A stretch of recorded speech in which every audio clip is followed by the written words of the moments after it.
10 years నుంచి ఈ business గురించి నేర్చుకుంటూ తెలిసిన వాళ్ళందరికీ షేర్ చేస్తున్న ఒక ప్రసాదం లాగా చాలామంది మా లైఫే మారడం కాదు, చాలామంది జీవితాలు కూడా మారినటువంటి అవకాశం ఉంది దీంట్లో.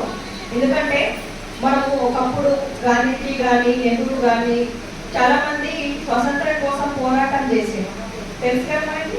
సో బయట దేశాల నుంచి విముక్తి పొందడం కోసం మనం స్వాతంత్రం కోసం పోరాటం చేసేది. ఇప్పుడు మన ఇండియా మనకు వచ్చింది, ఇంత హ్యాపీగా ఉండగలుగుతున్నాం. సో ఇది కూడా మనకి ఆశయం అనేది ఆర్థిక స్వేచ్ఛ రావాలి ప్రతి ఒక్క మనిషి.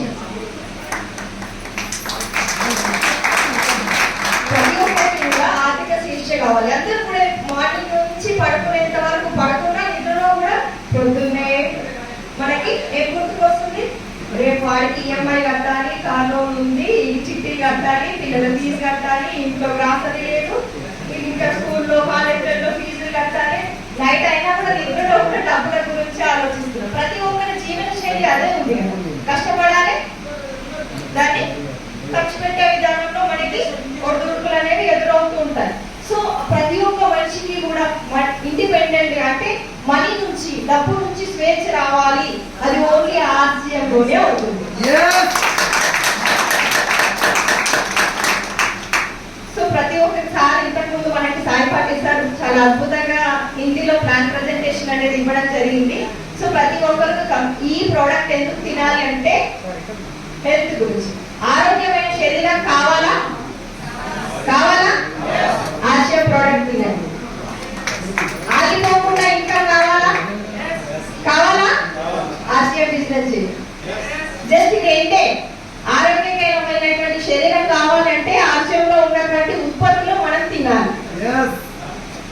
అదే ఆదాయం ఎప్పటికీ ఆగిపోకుండా ఒక ప్రవాహంలా ఒక నదిలా మనకి ఎప్పుడు కూడా ఇంకా వస్తూ ఉండాలి అంటే ఆ ఉత్పత్తుల్ని నలుగురికి పంచాలి.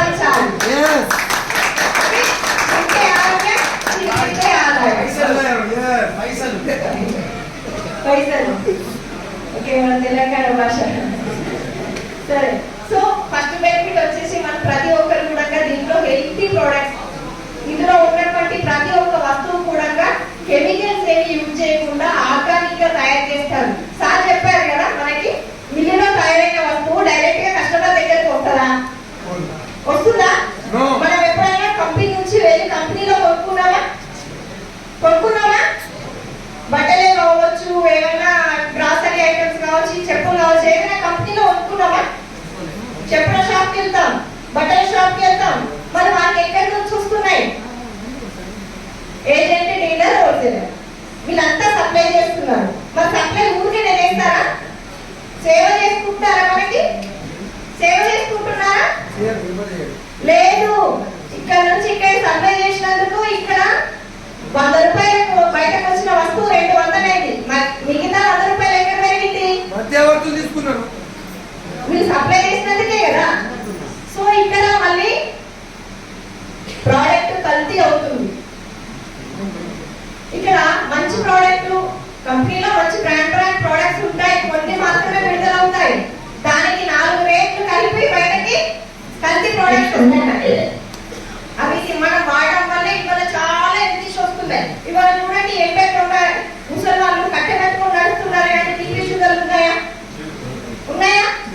కానీ 30-40 సంవత్సరాలు దాటి ముసలి ఏజ్కి వెళ్ళే వాళ్ళకి బీపీలు, షుగర్లు, హార్ట్ అటాక్లు, క్యాన్సర్లు అన్ని ఉన్నాయా?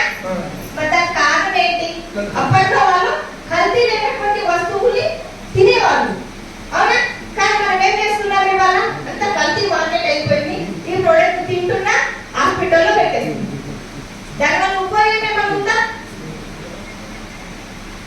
చూడండి, మనం పొద్దున్న నుంచి సాయంత్రం వరకు కష్టపడుతూ ఉంటాం. ఎవరి కోసం? మన ఫ్యామిలీ, పిల్లల కోసమే కదా. మరి దాని వాళ్ళకి ఉపయోగపడే డబ్బు కోసం ఎందుకు అంత కష్టపడడం? డాక్టర్స్ కి ఉపయోగపడుతుంది కదా. హాస్పిటల్స్ పెరుగుతున్నాయా తగ్గుతున్నాయా? పెరుగుతున్నాయి. డాక్టర్స్ పెరుగుతున్నారా తగ్గుతున్నారా? పెరుగుతున్నారు. రోగాలు తగ్గాలా పెరగాలా? అర్థమైతే 30-40 ఇయర్స్ కాదు, 11-10 ఇయర్స్ నుంచే షుగర్, బీపీలు వస్తున్నాయి. మరి వాళ్ళ పరిస్థితి ఏంటి? సో ఇందులో ఉండేటువంటి ప్రోడక్ట్స్ అన్ని కూడా హెల్తీ ప్రోడక్ట్స్.